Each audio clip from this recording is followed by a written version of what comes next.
All righty. Welcome to our presentation on mycotoxin illness. This will be the most common answers to the questions that we get every day in treating these types of disorders. Uh, People always go, "Who am I?" And I love movies, so I usually say genius, billionaire, playboy, philanthropist. Uh, that's a Tony Stark quote from the Marvel's Avengers series. Fantastic movie series if you haven't seen it. But no, really, I'm a chiropractor that started treating complex medical conditions in 1996 using natural protocols. And sometimes they worked and sometimes they didn't. So in 2000, I graduated from PA school in 2005 because I realized a lot of cases needed medical intervention as well. So I wanted to be able to do both. So since that time, I primarily worked in the emergency department and orthopedics, doing functional medicine on the side. People go, "What makes you so special to do this type of work?" Well, um, I am boarded by the Institute of Functional Medicine on treating complex medical issues. I also am certified by the Menopause Society in taking care of women with their menopausal symptoms. And then I also have a certification through WorldLink Medical to treat bioidentical hormone deficiencies. So having that broad range of experience is definitely helpful. But one of my mentors is Dr. Andrew Campbell, who is a real genius. He went to uh, high school and finished at 13 in Switzerland, and then finished college in 3 years, and then progressed to having two medical degrees, his second medical degree from Oxford. He's a board certified immunologist as well as a toxicologist. So he's an expert in treating these complex issues. And what he found early on with his mycotoxin research was that you'd have to use several different things to correct the malfunctions that occur in the body as a result of exposure to mycotoxins. Now, he's published over 100 studies. So if you Google Dr. Andrew Campbell mold, he runs a mold company. He runs a lot of things. He's the journal editor for 4 different journals. He's a very respected person in the mold industry. Now, why are we starting with this protocol of all the protocols that exist for mold? Well, his protocol is completely research based. Every single thing he does, you can pull up articles and articles and articles that it's effective. I'm not saying other protocols are not effective, but this is a very cost effective way of treating mold that is well substantiated by the medical literature. So he's treated 18,000 people. These protocols has good luck. So we usually start with this protocol in our office as well. Now, people always say, what is a mycotoxin? What is a mold? What is a yeast? What is the difference between these things? All right. So a mycotoxin is the very tiny toxin that sits on top of a mold spore. Now, the way molds reproduce is they create these spores and they release them into the air. And they're very light. So they can travel great distances before they touch back down on the ground. Now, on the ground, there's always a war. And the war is between molds, viruses, bacteria, and single-celled organisms moving through that soil. So if you don't have any weapons, you're just going to get run over in that environment. So molds, each mold usually makes about 4 different mycotoxins. So when that spore hits the ground, it has a fighting chance to clear that area out and then set up residency. And molds just need a little bit of organic matter to grow on and water. They're very tough, and the spores can last a very long time, waiting and waiting and waiting for the water to show up. They can't germinate without the water. Now, people go, well, give me the size of a mycotoxin. Okay. So if you look at a mycotoxin, the size of the mycotoxin is the exact same size of a COVID virus. So the problem with that is you can't use a HEPA filter to get rid of it because it's too small, right? You can run things through there like, you get your pollen, that goes in there.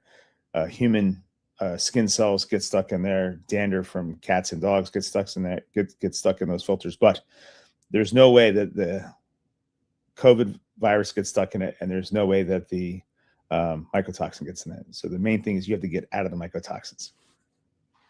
Now, people say, well, how tough are mycotoxins? You could take a mycotoxin, stick it in your stove at 500 degrees, and it takes 30 minutes to kill it. So they're very, very tough to get rid of. Now, one of my favorite movies, like this is a great quote, in The War of the Worlds, I'll read it to you. From the moment the invaders arrived, breathed our air, ate and drank, they were doomed. They were undone, destroyed. After all man's weapons and devices had failed, by the tiniest creatures that God in his wisdom put on this earth, by the toll of 1 billion deaths, man had earned his immunity, his right to survive among this planet's infinite organisms. And that right is ours against all challenges. For neither do men live nor die in vain. And the purpose of that is that human beings have adapted to these mycotoxins. They generally don't kill us. Most people do fine being exposed to mycotoxins, but 25% of people are poor detoxifiers, and they are not getting good results getting away from these toxins. On the other hand, if you put someone in a very toxic environment, you can bring down just about anybody, right? If you have a severely water damaged building, you're going to get sick. So people always ask me, okay, what is the most common symptom of a mycotoxin illness? The most common symptom of a mycotoxin illness is fatigue. And the reason that is the number one symptom is that these toxins affect your mitochondria. They're poisons to the mitochondria, so they decrease energy production throughout your entire system. Now, mycotoxins are typically called the great imitators because they're small size. They can affect every single system in the body. So you can have numbness and tingling, sharp shooting pains. You can have electrical discharges from your fingers. You can have problems with liver detoxification. You can have problems with kidney detoxification. You can have rashes. You can have eye symptoms. The symptom list is unbelievably long. But chronically ill people who never get better have a couple things almost always in common. One, they have some type of underlying infection that hasn't been addressed or keeps causing a problem, whether it be mold or Epstein-Barr or Lyme disease, if you're from those endemic areas. They have food sensitivities. They can't eat everything without having symptoms. They usually have poor regulation of their autonomic nervous system. So although the presentations vary, the themes are very similar in chronically ill people. Now, something that gets brought up in our office all the time is people struggle with the fact about yeast and molds and what the differences are. So we talk about Candida, single cell organism, causes yeast infections in women. That's why it's called a yeast. And we use diclofenac works really good for that. You can use clometrazole for that. But that won't affect most of the molds because that's not how they operate. You need to use much stronger medications to get rid of those. So molds, remember, multicellular, work as a team. They create biofilms. They create a bunch of problems. Yeast, simple. When you make beer, wine, yeast. Yeast infections, same thing.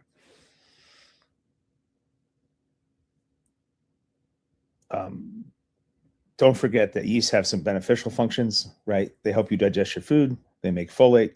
They help you detoxify certain mycotoxins. They protect you from other opportunistic infections. They increase your short-chain fatty acids in your gut that keeps it healthy. So yeast are generally good unless there's overgrowth. Molds can be much more problematic because of the mycotoxins they secrete. Another thing is people will walk into a building and say, oh, I can smell there's mold there. That may or may not be true. You can smell the volatile compounds that molds secrete, but you can't smell mycotoxin. It does not have a smell to it, and it is extremely small. So don't get confused on like, I can smell mycotoxins. So no, you can smell volatile organic compounds. And a filter will get rid of those compounds because they usually use something to bind it. But that doesn't mean you're home free. You're not going to have any mold toxin issues. Now, good news, bad news. The bad news is there's over 500 mycotoxins, but the ones that affect human beings, there's only about 30. So we check for all the mycotoxins that create illnesses in human beings, but we don't check for every single one of them because they don't seem to affect our systems. Remember, mycotoxins are designed to kill bacteria, viruses, single-cell organisms. They have the ones that hurt us, but they don't all hurt us. People will question, like, well, how did I get this? The most common way you're going to get a problem with mycotoxins and mold toxicity is a water damaged building. So in the United States, 85% of buildings have water damage. If that water damage is not remediated the correct way, you're never getting better, right? It's just going to keep secreting, keep getting you back. People make common mistakes, like they cut out half the drywall when even all the drywall is bad. They use bleach, which doesn't really penetrate wood that well, so the mold grows back because it's deeper in the wood than they thought. People have it in their air conditioners in their car, and they don't get the car air conditioner reconditioned, and then they get re-exposed to it. There's a lot of different ways this happens, but by far, in my patient population, the number one reason will be they are living or working in a building that had water damage that was not correctly mediated. So they're just chronically being re-exposed and re-exposed every single day. Now, people will say, well, what about foods? Don't peanuts and other things have mycotoxins in them? In the United States, because mycotoxins are so serious, it is extremely regulated. You can grab any jar of peanut butter at the grocery store, send to a lab, and you might detect 1 or 2 particles per billion. That's not enough to make you sick, right? Now, there are a couple places in the world that are still developing, right? So if you go to Western China or Sub-Saharan Africa, Dr. Campbell and I talked about this, they will actually get aflatoxin illness. But in my 30 years, I have yet to see an aflatoxin illness exposure in the United States. And that's what he said, because you just don't see it here because it's so tightly regulated, because it can make you so deadly sick. It can cause cancer. It can kill your liver. So in the United States, it's extremely rare. I have never seen it. People will say, okay, well, how do I check for it?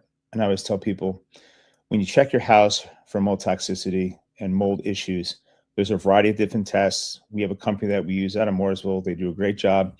They have an independent lab that comes in and does a variety of different testing. You can watch YouTube videos on all these different tests. From my standpoint, I check the patients because that's my job. And when I check the patients, I use a serum test. Now, some people use urine. It's completely inaccurate. You can't find any legitimate research that says it works, so we don't use that. We always use the serum. And my Myco Labs is the one that Dr. Campbell oversees to make sure everything's done correctly. So it's the only one I use, and it works great. So when you look at that report, if you have a bunch of high reds, you're in trouble. If you're on the other side, then you don't.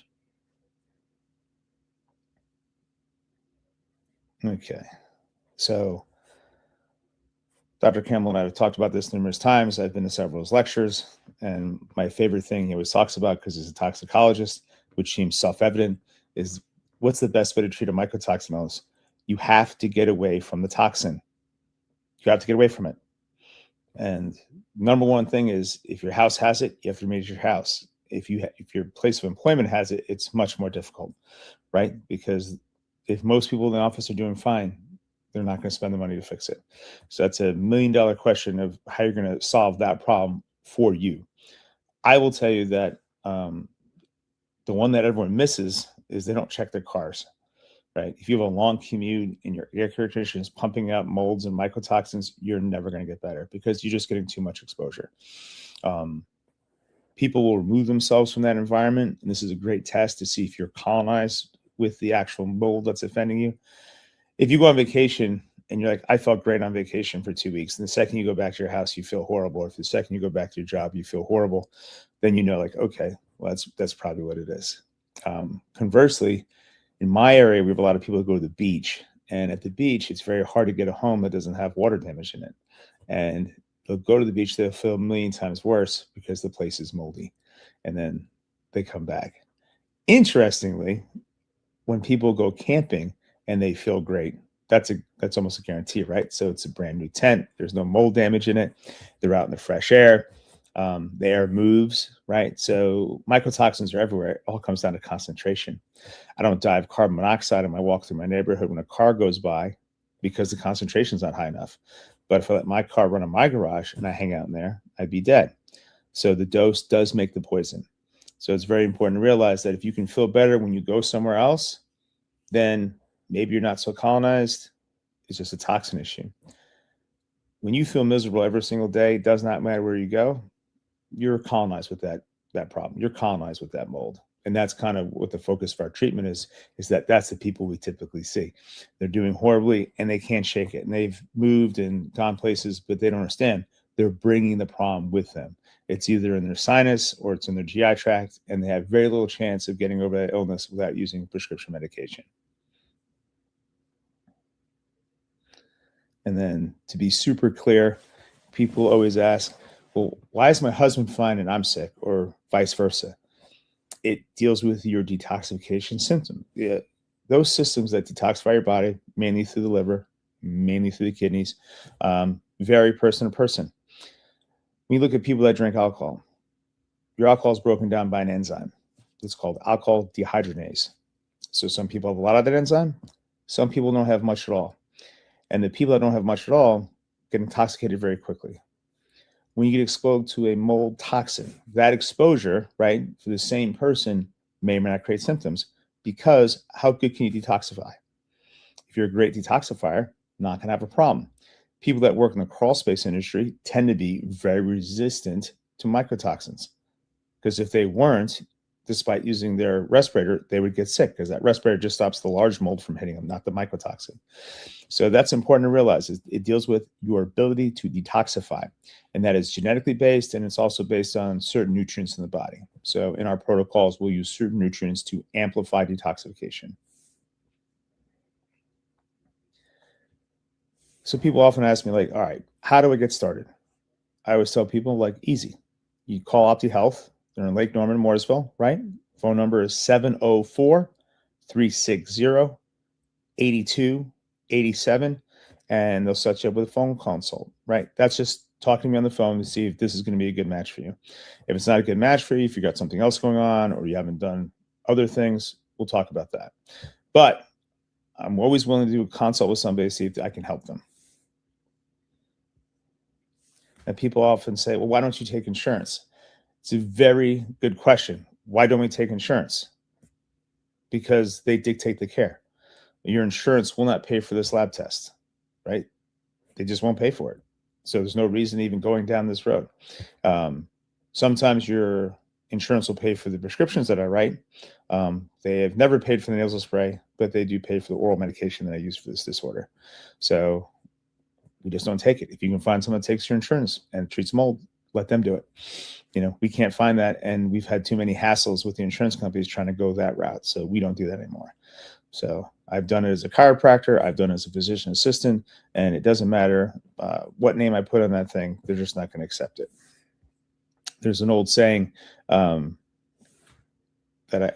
we talk with other doctors about. It's he who pays the piper calls the tune, right? So your insurance care calls those shots, but that doesn't mean it's good for you. That does not mean it's what you should do. Right? My insurance does not pay for my gym membership, but I have a gym membership because it's crucial to exercise, right? My insurance does not pay for my organic foods that I eat. Organic foods are better for you. They don't pay for that. So to review, mycotoxins can create almost any symptom in the body, but the most common symptom they create is a chronic fatigue. Most of the people that see me have failed 5 to 7 other doctors, and no one can get to the bottom of it. And the main reason they can't get to the bottom of it is their hands are tied by the insurance company. They can't order the tests that I order. We always say the cutting edge of medicine. Well, the cutting edge of medicine, by the time you get an insurance coverage on it, is 20, 30 years old. Like PRP injections have multiple articles talking about how effective they are, but still considered experimental. That's been out my entire career. They've been doing those things. So the medical community is typically slow to adopt many things. Anyway, if you'd like to talk more about mold toxicity, give us a call. Otherwise, I hope you have a great evening, and we'll see you soon.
All right, can you hear me?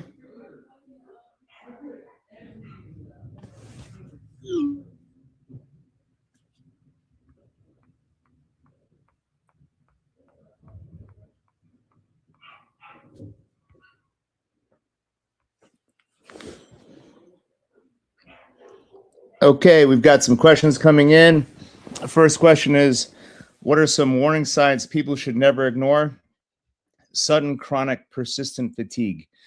The number one symptom people get with this disorder is fatigue they can't solve. The mycotoxin affects their mitochondria and makes them exhausted. So if you see your doctor and they can't figure out, you need to consider mycotoxins as a possible cause.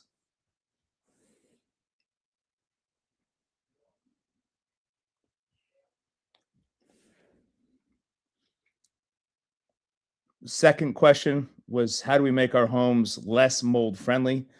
The number one thing mold likes is humidity. So it's important to have dehumidification in your home.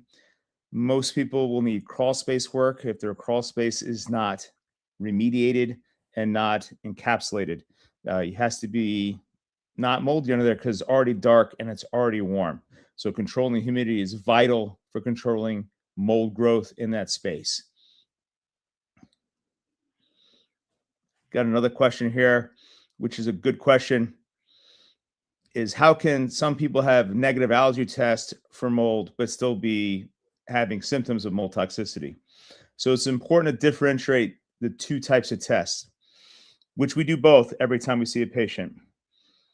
A toxin is a poison I can measure in your blood. It should never be there.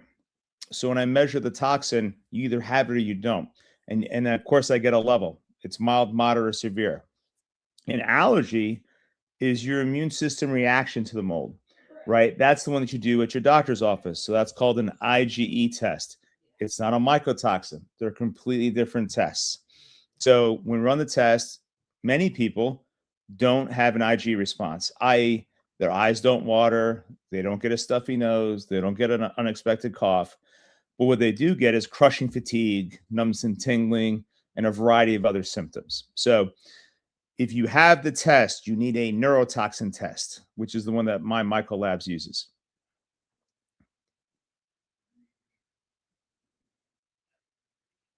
Oh, we got another question here on air purifiers and humidifiers. So if you use a air cleaning device in your home, it can remove molds from the air.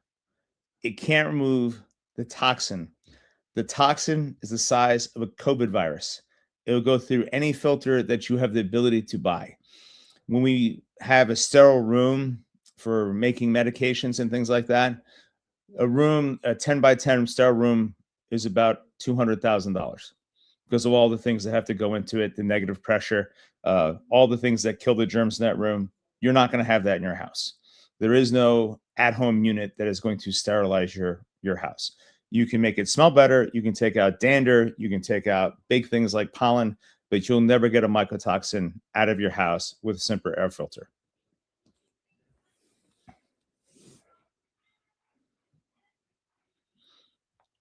And we got another question here. Can mold exposure contribute to hormone imbalance or thyroid problems? It does. And it does this primarily through inflammatory pathways. All of your hormones have to connect to a receptor to make something happen. It's basically like when I was a kid, everyone had keys. If you don't have the key to the lock, you're not getting into the house. So every hormone has to bind to a receptor, i.e., stick into the lock and turn so that it turns on some type of machinery to make something.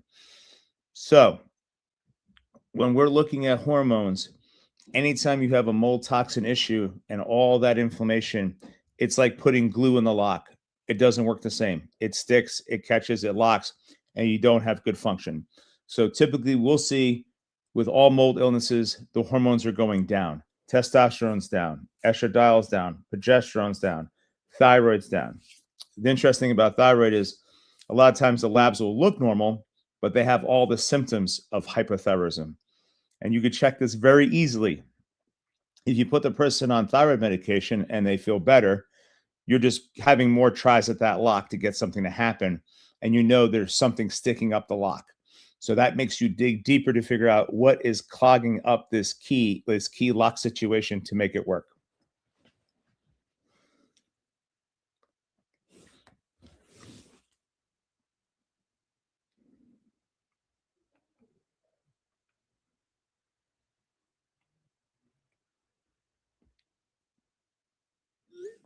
All right.